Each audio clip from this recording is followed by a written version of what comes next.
Hey, whoa, happy Monday. Wow. I feel back. Even though I've been here the whole past week, but Robert Karpelis has returned finally. It is Rumor and Innuendo. I'm Dominic D'Angelo, and yes, that is Robert Karpelis, WE Creative _ish. Robert, welcome to your show back. I'm back and better than ever, but slightly less insufferable than Eric Bischoff. So I will take that. We love Bischoff. He's wonderful. He's part of the ad-free shows family with which we are a part of. Bischoff's the man. Or one of the families that we are a part of. But Yes. happy to be here. Thank you for filling in my absence. I missed you, Don. Missed all of the rumor and innuendoins. We'll say hi to some of the folks who are here. Jim Broderick says, welcome back, Robert. The Bubba Ray to Dom's Devon. You bastard. I don't know how to take that one. As I am, I think, permanently banned from the Busted Open world, which is weird. Are you really? It's the weirdest thing. I've been friends with Dreamer for 2 decades at this point. I've never met Bubba. And Dave LaGreca used to follow me on the Twitter gimmick, and Busted Open used to follow me on the Twitter gimmick, and then one day blocked. Wow. Blocked. Never interacted with him. Met him once at an MLW show. Seemed like a nice enough dude. Never tweeted, said anything to him. Gone. Blocked. Wow.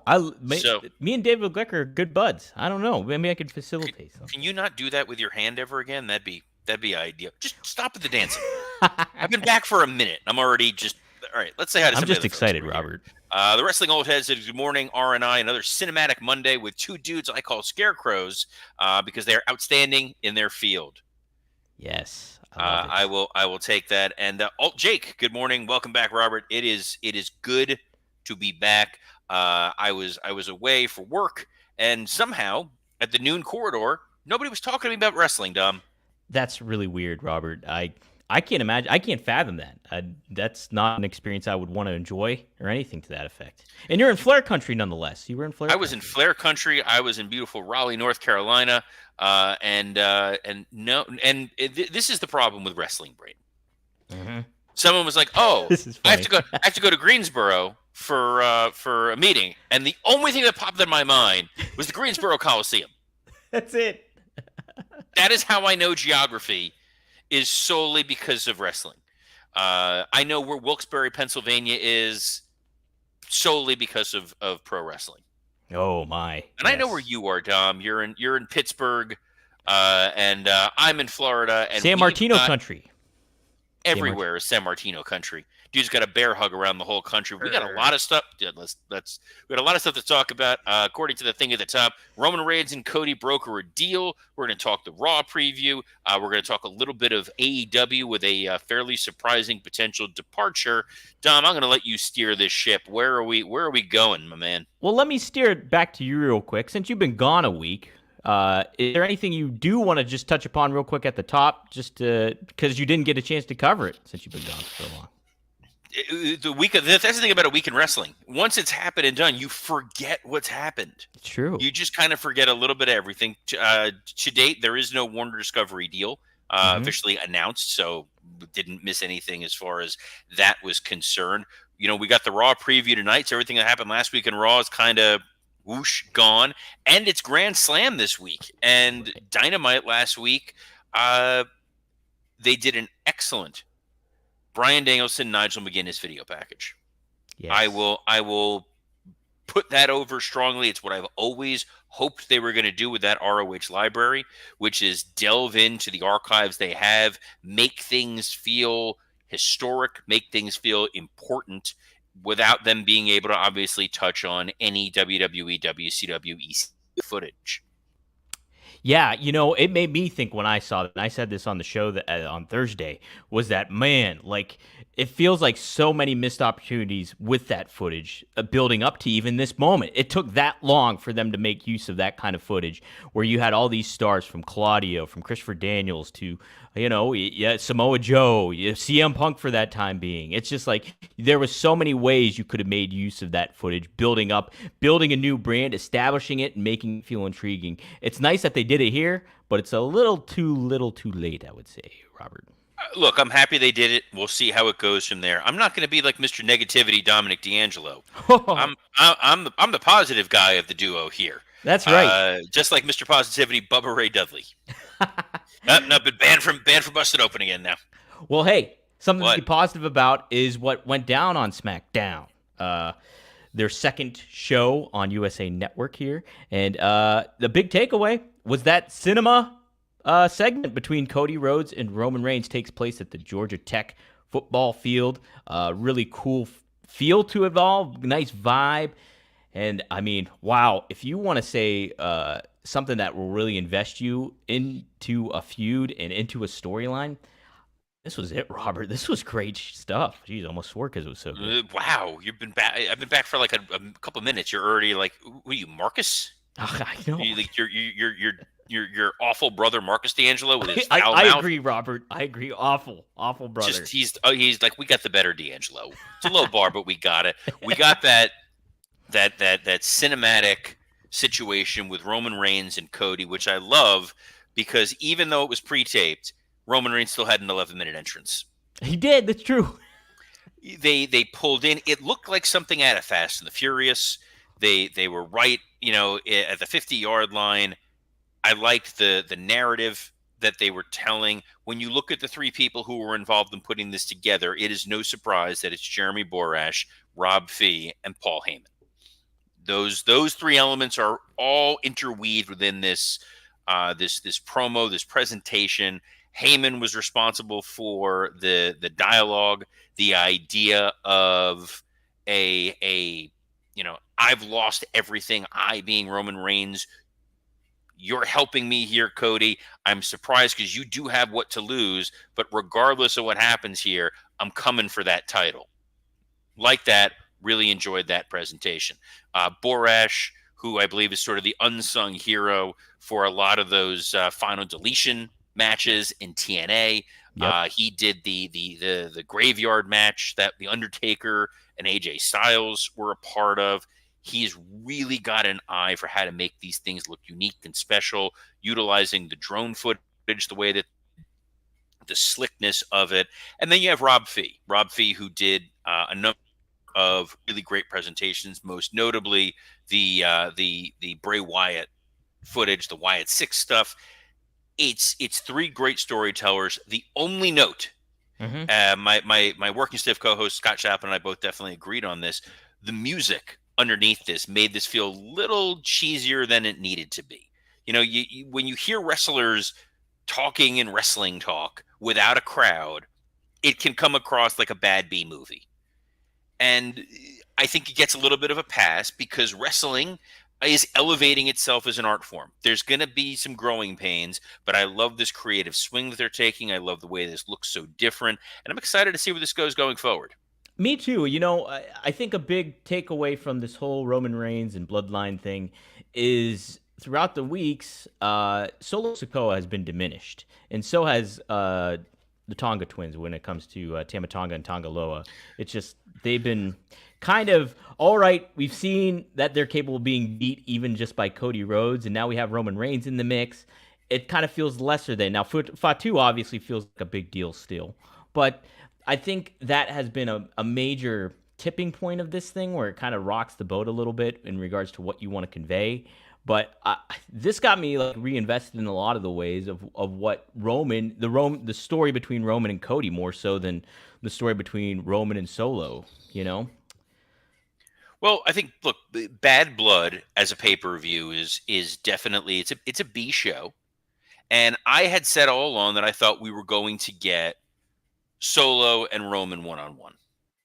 Because you needed something with Roman involving Solo Sikoa to get to War Games. Right. The challenge that they had is there was no one ready to go for Cody Rhodes. That would make sense right now. They're teasing it with Kevin Owens, which I really enjoy, but we're not there yet. So by making this a tag match and letting Jacob Fatu compete, I think this is a really smart idea, and it's a great way to get us to that War Games match and take Cody out of it. Yeah, that's a positive step into it. How do you recharge the bloodline is my big question, though. That's That's kind of what I'm thinking of when it comes to Solo and the Gorillas of Destiny. Well, so the Gorillas of Destiny, don't let them talk. Please don't let them talk. They have now turned them into the hyenas from The Lion King. Not a Yeah, great that's look. that's a good way to But put it. Jacob Fatu is absolutely the star here. So I think Fatu, who obviously has been recovering from whatever was going on with his leg, they had to use him in limited capacity. Once he's in there and you get that moment with Fatu and Roman, we're going to be fine. The bloodline will be fine, but you're going to get this other story going on with Kevin Owens and Cody, which is going to be a really compelling narrative. Yeah, that should be very interesting. SmackDown, it's like that's the primary storyline. Obviously, they don't have a lot of other engaging elements. I think the show itself, has potential, but this has been the primary flag bearer for that show, and is going to be carrying it for the weeks to come. I think so. Excited for that. Robert. So I do want to point out here, there's a comment here from Jeroy J, who says Jacob is a cartoon also, to be fair. This is the great thing about Jacob Fatu. See, Dom knows this, and I know this, having worked with him in other organizations that we're not going to name. That dude can talk. Oh, yeah. He is not, this was sort of the Umaga curse, where you had a character that was essentially mute and not really allowed to deliver the kind of promos that you need them to deliver. As I'm stumbling my own words here, Jacob Fatu, when push comes to shove, will be able to deliver those killer main events. So they know they have that waiting in the wings. Right now, he's just the guy who kind of grunts and yells and does prayer hands. We'll get main event promo Jacob Fatu. 100%. And I would even say he's a better I think Brock Lesnar is a good promo, but Jacob Fatu is a better promo than Brock Lesnar, and we're gonna get to experience that moving forward, down the line. It's something to be excited about. So yeah, there's a lot that you can do with Jacob Fatu. There's a reason that they know what they're doing with him. Yeah, very much so. It's nice to be able to have that confidence. And guys, nice to be back. Guys, if you're looking for that confidence, our next sponsor needs no introduction. You've seen the ads. You've heard us talk about it a million times, and I bet there's a big part of you, pun intended, that wants to try it. What am I talking about? Blue Chew.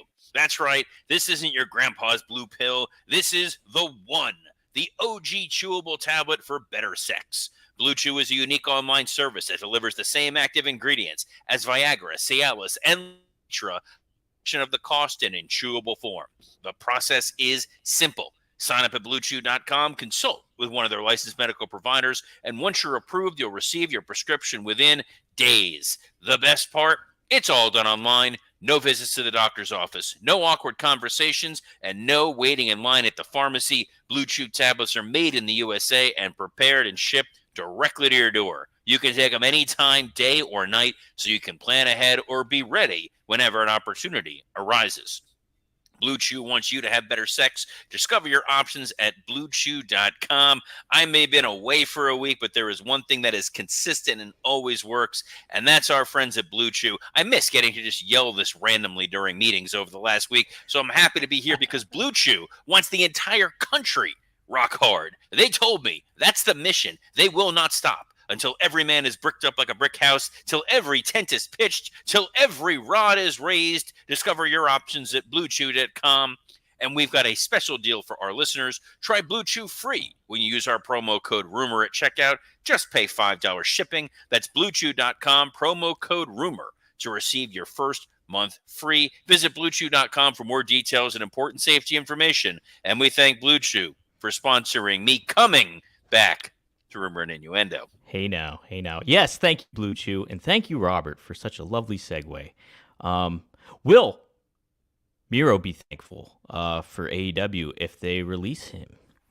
Robert, I talked about Speaking of releases, oh wait, no, sorry, we just did it. Damn it! No, let's do another read. Why not? No, BlueChew.com promo code Rumor. Yeah, Miro, I spoke on this on Friday, but Miro requested his release from AEW. Has not been granted, as we know yet, but we haven't seen Miro in months. I talked about the pretty obvious missteps that AEW took with Miro, and I'm sure takes two to tango kind of thing when it comes to maybe the relationship and what have you. Don't know all the details behind that. But Robert, just want to get your perspective on Miro's tenure in AEW, the missed opportunities, and what the future could potentially hold for him. And what do you see in him moving forward? Sure. Any more questions in the middle of No, that? that's it. I Okay, like no, that's throwing a whole fine. bunch That's at you fine. at We're good. once. Yeah, we're good. We're good. Yeah, Look, we're good. Miro was one of those guys. Miro, Andrade, Malachi Black. Three talented, creative guys who WWE was not using to their fullest potential under the Vince McMahon regime, and they had the opportunity to say, "We want out of here, and we're going to go where the grass is greener, and we're going to show you why we are better than how we have been presented." So there was an excitement to those guys leaving WWE to AEW to be able to blaze a path forward that says creatively, if you're not fulfilled where you are in WWE, go to AEW. That is a very scary thing for WWE to see, because if you do have mid card talent upper used, they're going to look and see what's going on elsewhere. The best example I can use this for is in college football. We have that transfer portal where a guy feels like, hey, I'm not your A1. I'm going to go jump ship and I'm going to go someplace else. Mm-hmm. So Miro could have been huge for AEW. He has the skills, he has the promo, he has the look. He wasn't burdened by a lot of the bad creative he had in WWE. And then he goes there and he was like a video game player. Right. Huh? With a Mickey Mouse shirt.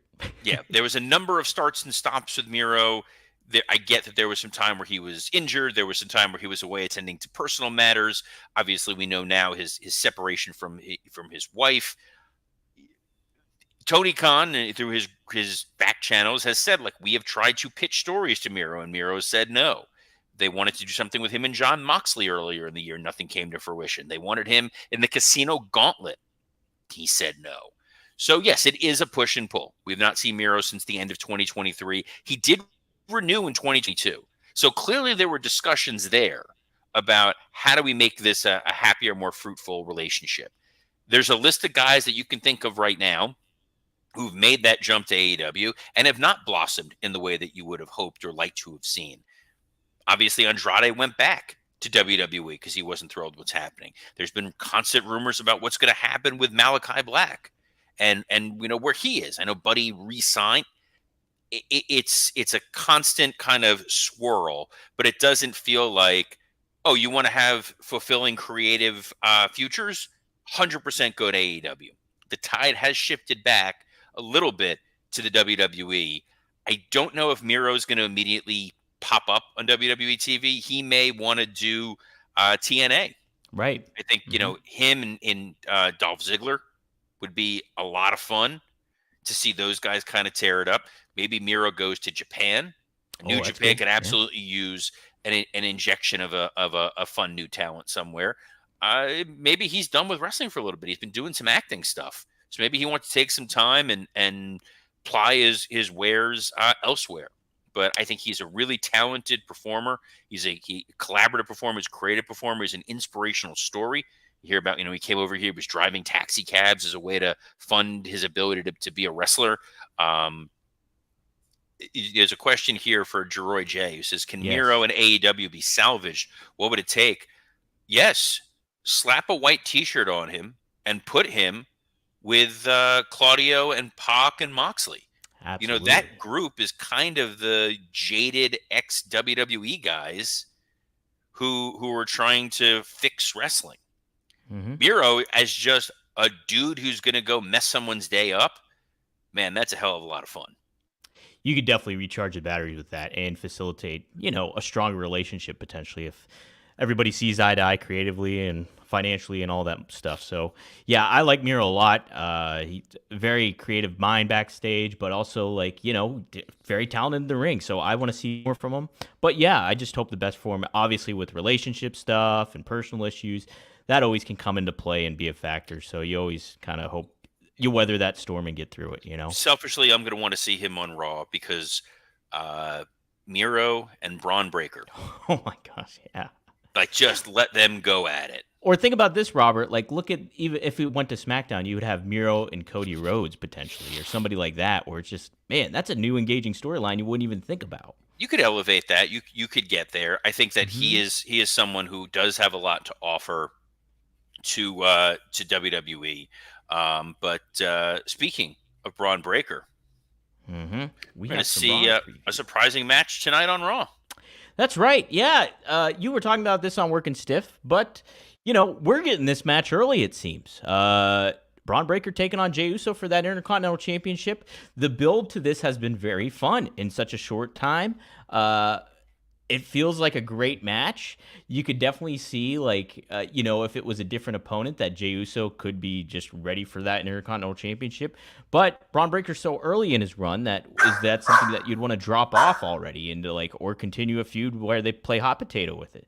There's some potential here. But Robert, yeah, what do you think of that match so early and before Bad Blood takes place? So I think for Bad Blood, they really kind of have an embarrassment of riches of potential matches they could be putting on that show. They have still not yet announced Sami Zayn and Gunther. They're at 5 matches so far. 5 has been the magic number for these B show PLEs. So maybe they're planning on pushing Sami and Gunther down a couple extra weeks. I'd be surprised, but there is always the possibility. You've got the intensity of the feud with Braun Strowman and Bronson Reed that feels like a Bad Blood kind of match. And then you have the Mishin Chelsea Green dumpster match, which could have been a Bad Blood match. So I thought for sure we were going to see Braun Breaker, Jey Uso on the PLE. It's not. It's here on Raw. I got to imagine there's going to be some sort of storyline implication going forward with this. I'd be surprised if you just beat Jey Uso clean and don't have a path forward for him. But it's a very strong main event going up against Monday Night Football. So I think Yes. WWE is cognizant that, hey, we still have to, compete against the NFL, and we need to give you a compelling reason to tune in. And this is a very, very compelling match. It is. The games aren't like amazing tonight for the NFL. It's just like the Commanders are playing, and but it's a doubleheader game, so who knows? Like it's still competition either way. I got to be honest, I got to even look and see what the games are for Monday Night Football tonight. Oh gosh, it's the matches aren't or the matches. The games aren't that intriguing, but Oh, uh, it's Jacksonville and Buffalo, so it's Tony Khan going up against Raw. how about that? Yep. Wow. Yeah, so there you go. We do have Sami Zayn taking on Ludwig Kaiser, though, to speak to your point about him and Gunther. And Kaiser coming back in this role and kind of being teased at almost conflicted when it comes to his relationship with Gunther. Pretty engaging elements they've incorporated into this story as they build to Sami versus Gunther again.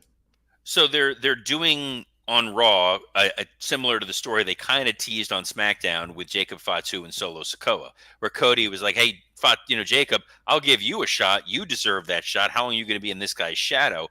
Ludwig Kaiser is a guy that they are extremely high on, Yeah. and I've been seeing shifts in him over the last several months, even before his injury, where I'm going, this guy is really putting it together on his own.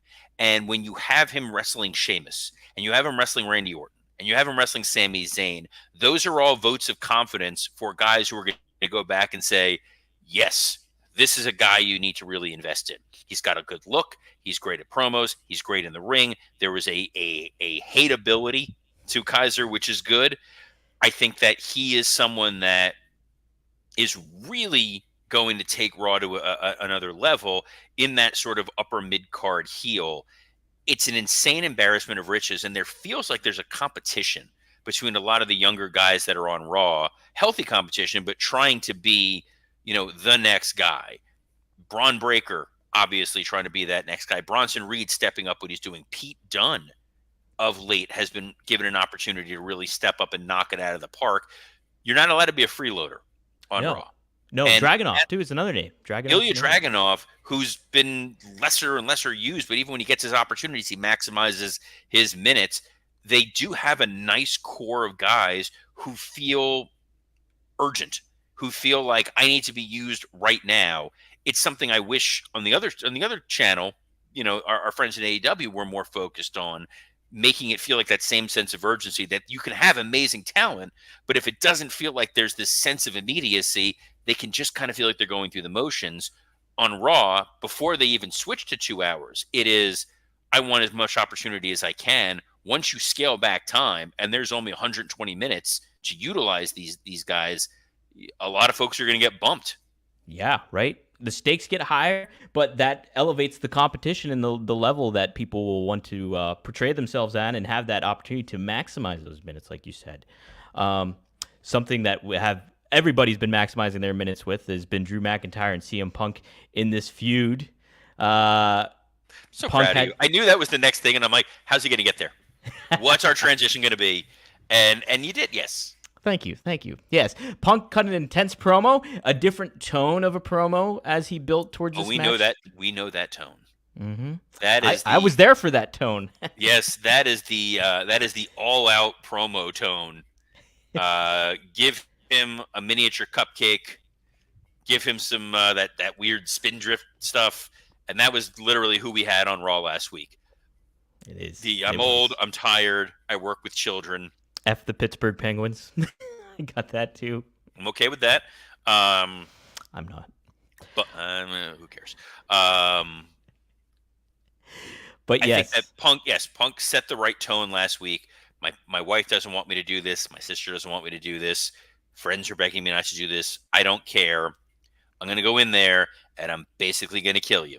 And then Drew gets to, do whatever Drew's going to do this week. I think that you really can't go any higher than where we're at for the anticipation for this Hell in a Cell match. It is a strong main event for this show.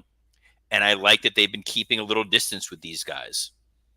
Yeah, I think that's been a good component of this because both guys have shown that they're capable of handling this storyline on their own. Like when it comes to, hey, Drew's not here this week, Punk, you take the reins, and now potentially this week we'll see Drew just do that. Will we see Punk tonight? I don't know, but I'm still excited for it either way, even if we don't get Punk. So they've done a really nice setup with this. It is exciting knowing the news that they'll be moving to 2 hours instead of eventually here. So that's pretty cool to kind of think about. But yeah, Robert, should be a fun Monday night. It'll be fun. Last little snippet of breaking news. Friday, October 25th at 1 p.m. Eastern, WrestleMania 41 tickets will be going on sale. How about that? Las Vegas, baby. All right. So hopefully we'll see a lot of the rumor and innuendoans out there in beautiful Las Vegas, Nevada for WrestleMania weekend. We may have a fun announcement coming up for Vegas as a little tease right here, but that's not what we're plugging at the moment. We got lots of other stuff to plug because while I was away, I kept thinking, I'm sure Dom misses me so much that he's going to plug Rumor and Innuendo on all of his other podcasts, that he's going to say, hey, RVD, quit talking about your TV title run. We got to plug this. Hey, Magnum, I'm going to say I quit on you talking right now because you got to plug Rumor and Innuendo. Hey, can we get your dad, Vern, to show up here and cut a meaningful promo about Rumor and Innuendo? Hey, Fonzie, let's call it down the middle and talk Rumor and Innuendo. Sure, all this happened last week, right, Dom? And I just it did, Robert. I was away. Listen, you don't have to watch any of it. You just take my word for it. Everything was covered. I put you over big time on every show. Everybody wants to meet you now, too. All of them. Rob, Greg, Magnum. Everybody's like, I got to see this Robert Carlos guy in person. So, yes, Robert. I've worked with Greg and Rob, so, yeah, we're good. Okay, all right. Cool. Magnum. And thank you for inviting them on here. It's always nice to have extra guests. You're a bridge builder, Dom. Yes, Dom has other podcasts. It's Monday. That means at 4:20 p.m. It's going to be. Actually, Robert, tonight it's different. We're live tonight.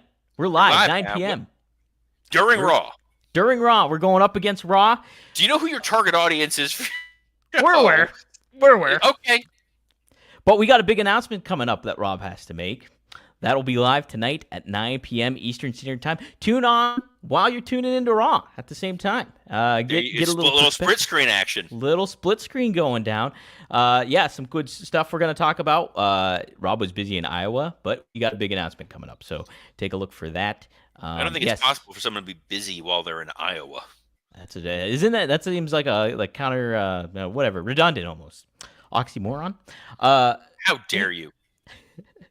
Well, you know who's you're not an oxymoron is who, Scott Robert? Chapman. Scott Chapman and I host Working Stiff.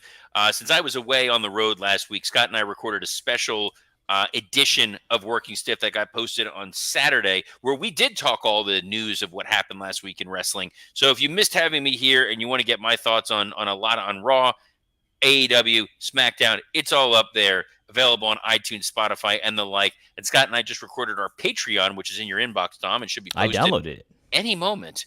Mm-hmm. Where we did a special Patreon exclusive, high spot, low spot, which was a hell of a lot of fun. But Dom, we will be here every Monday through Friday at noon Eastern on a plethora of platforms, including the WWE Creative _ish X account, the SC Scoops X account, and on YouTube on ad-free shows, Rumor and Innuendo, and Working Stiff. So on behalf of Batman, Hey, yay! I'm Robert Karpolis. Best of luck in your future endeavors. Gotham Green, go Jets. Heck yeah. Stop that.